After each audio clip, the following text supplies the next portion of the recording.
was too late. My father already seen my face. So I went back to Soshanguve with my uncle, who took me back to my mom, and apologized for keeping me with him in his house, and asked my mom, please, you must treat her nice and stop abusing this girl. One day she will kill herself. You know that. My mom didn't care about that. In fact, when my uncle went, she actually locked the door and she hit me. She hit me and hit me and hit me for hours and hours and hours. I remember that I passed out for a very long time, in fact. And I woke up the next day. It was unbelievable.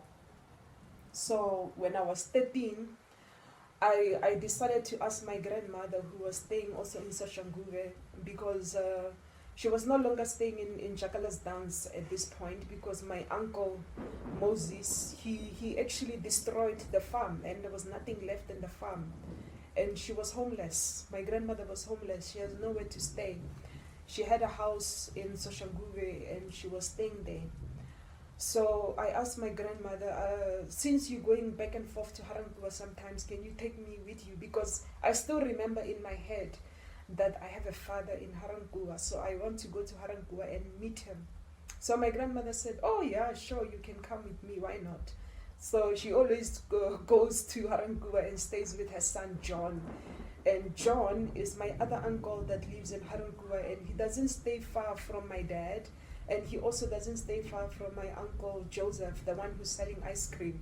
So I stayed with my grandmother for a short time. So I asked my grandmother questions and I said, you know what, I want to ask you something. My uncle Joseph told me I have a dad and he's alive. Immediately when I saw that her face changed, and I said to her, so it's true. So can you please tell me about him, everything about him? She refused. She said, instead of me telling you about your dad, I want to take you to your grandmother, because you have a grandmother, another grandmother. She is your father's mom. So I said, yeah, sure, why not? I mean, I was so excited. I went with her. When I walked through the gate, I remember the first thing I heard, there were drums. And I didn't know why these people, they are playing drums at the house. But after I discovered why they were playing drums, they are sangomas. And they are those kind of family that now I realized that she was royalty, and she was a sangoma, and she was a gobela to many people. She was practicing with lots of students inside her house. They were doing this sangoma practice, whatever they call it, and they were chanting and chanting. Immediately when she saw my face, she told everybody, get out, get out, get out, everybody must get out. And I didn't know why she was chasing away all these people. And then she looked at me like she knew me for a very long time, and she said to me, sit down. And there is this thing that I love gushe, which now lots of people, they call it okra. And I loved it, and she cooked it for me, and she gave it to me, and she said to me, I know you love this. She gave it to me with yam, and I ate that pap, that yam, that now you call yam pap or whatever. She gave it to me, and I ate it with the gushe.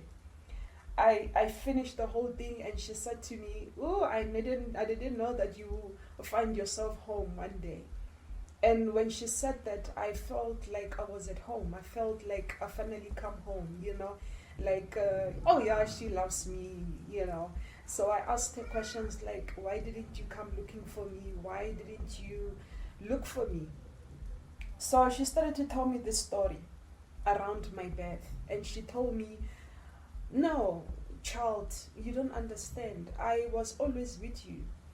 So when I grew up in the farm, I understood there was something happening, but I didn't know what was it. When I was in the farm growing up, I used to look up on this mountain and there will be like something drawing me to the mountain. Like I will always be drawn to this mountain at the farm, and I will always sit at the back of the house and look at this mountain, and it would be like the mountain was like talking to me or something.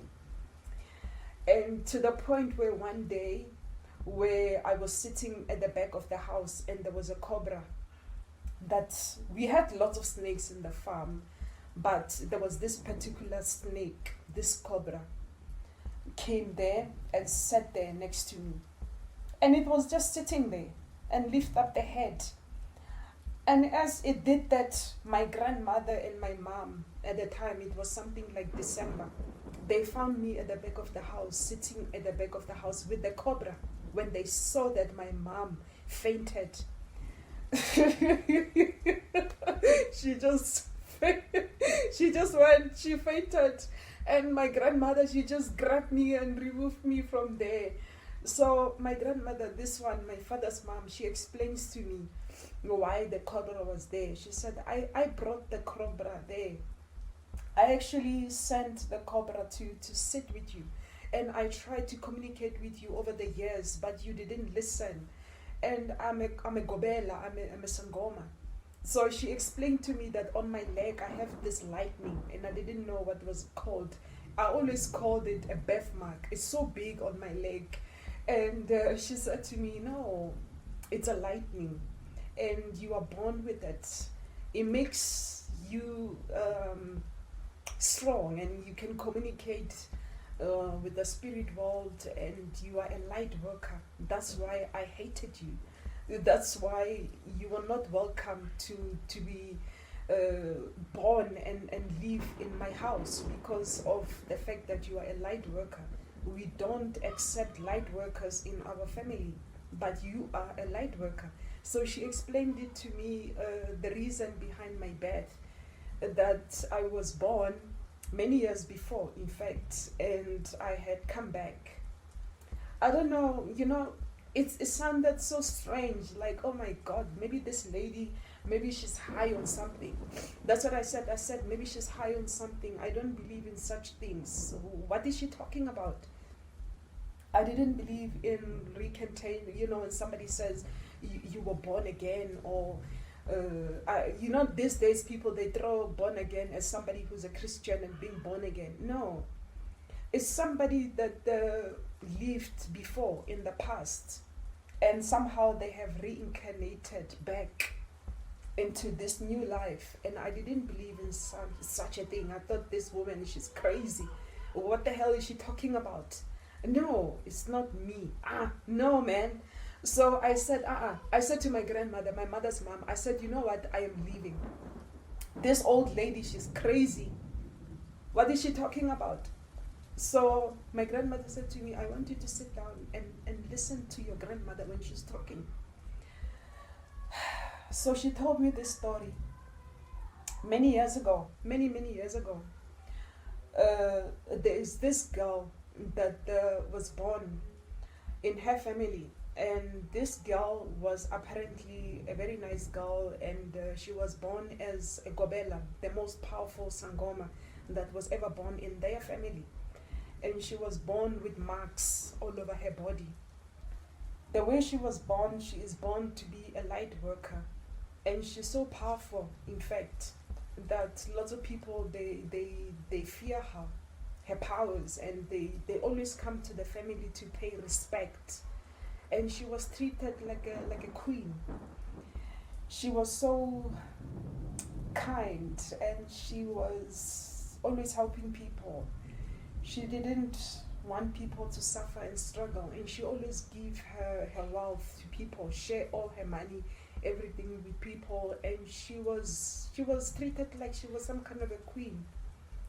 And when my mom was pregnant with me, she said that she saw that when she threw the bones, she saw that this girl, she's gonna come back as a light worker, and she's gonna come back as a reincarnation of my sister, apparently, according to her. And I didn't want my sister to be born in my family, because she died many years ago, and she didn't get a chance to get married. She lived like a princess or queen or whatever, and everybody adored her, and I hate that about her. So that was what she saw when she threw the bones, that I was going to be coming back into the family. So she didn't want that, and she didn't want her to be my grandmother and looking after me, knowing what she knows, what I was coming back again as what. So that's why she got rid of me when I was born, and I didn't know that. So when I left the house, I was confused, and I had so many questions. I didn't get what I wanted.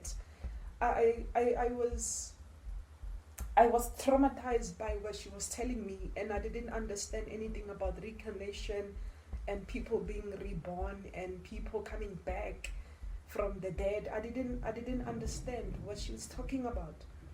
So it took me many years to finally understand.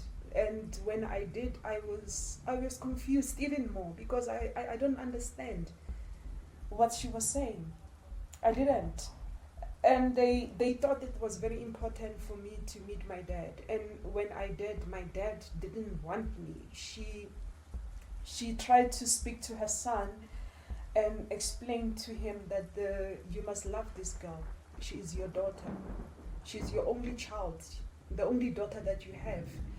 And you must love her. But when my dad saw me and he saw, I don't know, he saw something, a threat to him.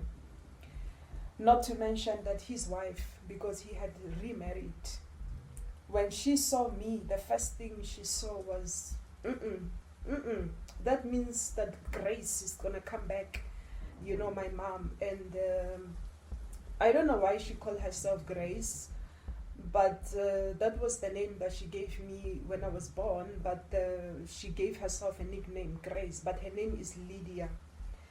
And when my stepmom saw me the first time, she said, no, that means that my husband will now go back to Grace. So that cannot happen. She hated me, and she said, this girl must get out of my house. She's not going to stay in my house. So my dad, he said to me, you know what, little girl, you must leave this place. You're not welcome in this house. So I left. And my grandmother said to me, you know what, you must become friends with Anna and Margaret. Anna and Margaret, they are my stepsisters, and I didn't know that they are my stepsisters, but my grandmother said to me, you must become friends with them, because I didn't meet them before, but my grandmother knew who they were, and she said to me, you must become friends with them. So she brought them to the house one day. She said, you see these two girls, from today they are your friends, and we were still in Harangua at the time. So I will play with these girls.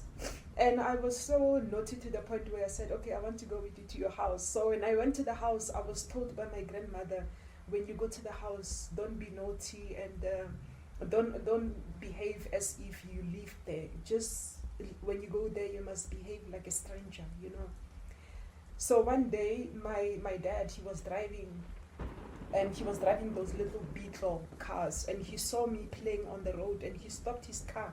Immediately when he saw me, he stopped the car. He got out, he picked up stones, and he started throwing stones at me, and one of them hit me on my head. And I cried so much. Hey, I couldn't believe how much I cried. I cried so much. I went back home, and I said to my grandmother, oh my God, that man that you said is my dad, he hit me with the stone on my head. And she said, you know what, don't go back there again. So I didn't, and we went back to Soshanguve after that. So when I was 16, lots of people, they ask me, what happened when you were 16? Because you always give us like a little bits of the story. So when I was 16, it was during the day, and I said to my mom, I actually want to go and live with my dad. I want to know my dad, and now I'm 16, and I want to find out everything about why did he leave me. I want him to sit down, and I want him to explain it to me properly. I was 16. My mom didn't like that. And she smiled and said, tomorrow. You will go to your father tomorrow. So I was so excited. I said, okay, then tomorrow. And actually, it was the day that it was my birthday. It was on the 24th of December. And every 24th of December, I do this thing. Every year, I kneel down on my knees and I beg my mom to forgive me. And I will say that I was sorry that I was born on this day. The reason why I will do that, because she told me that on the 24th of December, the devil was born. And I will apologize for being born, and I will apologize to my mom. Every single nasty thing that she will say to me, I will close my ears and I will hold my ears like my uncle Joseph. And I will cry and say, I am so sorry that I was born. I remember that oh my God. I kneeled down as usual. And I held my ears. I held my ears and I cried and I said I was sorry. And she was holding a stick. And as she's holding this stick, she's asking, you sorry for what? I said, I am sorry that a devil was born on the 24th of December. And I'll be I will be apologizing for everything that she will say that I must apologize for. She will be saying, when you apologize to me, you must apologize to me like you mean it. So I will say, yes, ma. And I will apologize that I was born on this day because this is the day of the devil. And after apologizing, she will hit me, and I thought that she was finished. But on this day, she took it too far. She knew that during the day I said that the next day I wanted to move in with my dad, but she didn't want it. So she said to me after when she beat me, I want you to take off all your clothes. So I did exactly as I was told. I took off all my clothes and I sat on the floor and I waited. She went outside. I don't know why did she go outside. She went outside. It was at night. She went outside. And when she came back, I got up and I kneeled down again because you don't want to make her angry. So I kneeled down again and I was shaking all over my body. And she hit me. And the last thing I remember, she said to me, I am going to kill you today. Today is the last day that you ever see my face. And I said to her, please don't kill me, because tomorrow I want to go and move in with my dad. I begged. I said, please don't kill me. And she continued to hit me. And as she did that, I don't even remember what happened after that. The last thing I remember is that I saw water splashed like across my face. I didn't realize at the time it was blood. I saw just water just went past my eyes, and then I passed out. Then it was, I don't know how long was it that I was out, but I remember that I started to feel a stamp. You know when your kids are playing on the jumping castle and they're jumping up and down on the jumping castle. I started to feel somebody stamping on something, but it was somebody walking towards me. And as he gets closer and closer towards me, I saw this big bright light. And this guy, he was walking towards me, and then he sat down. And I noticed so many things after when he sat down. I didn't even realize what it was until he sat down. It was a man. His hair was sandy and it was long. And he was not white. He looked like light skin, long hair, long curly hair. He was wearing a white gown. And what he said to me, it was shocking, because then he said to me, you called me. I was waiting for you to call me. Finally, oh my God, you called me. And I remember saying, I never called you. He said, yes, you called me. And I said, no, I didn't call you. He said, yes, you did. And he asked me, do you know who I am? I said, no, I don't know. He said to me, I am God. I was so childish. I said, oh my God, thank God. I said, thank God. I said to him, please take me. I grabbed him. I said, please take me with you. He said, no, I can't take you. When he said that, I just wanted to die. He said to me, I can't take you. I said, please. I said to him, Do you see? Do you see the level of hate? Do you see the level of abuse that I am going through every day? I said to him, you cannot be God. There is no way. So you always been here? He said, yes. I was always here. He said to me, when you were born, you were the most beautiful thing I've ever seen. You were born with such a bright star. When you were born, you looked like a morning star. And you were the most beautiful thing I've ever seen. And then he went on to tell me I was reborn. I was reincarnated back. Because there are so many things I didn't do before. And I have to come back and do them again. And this is why I'm saying you cannot come with me. I cannot take you. Because I am giving you a second chance to do what you couldn't do before. I want you to do them again. I begged. And I pleaded and I said, please. I said I was in so much pain. My life is too painful.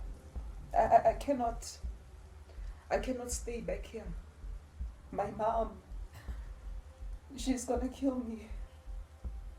He said to me, but you are already dead.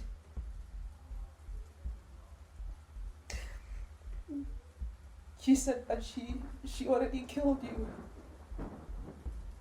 That's why I'm here.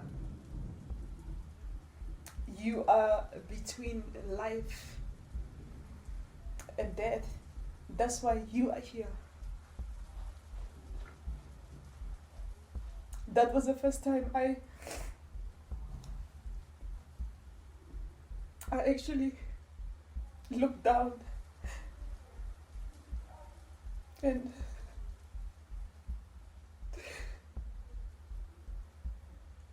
I couldn't believe it. I saw my body was laying down there, broken, bleeding. I couldn't recognize myself. It was not me.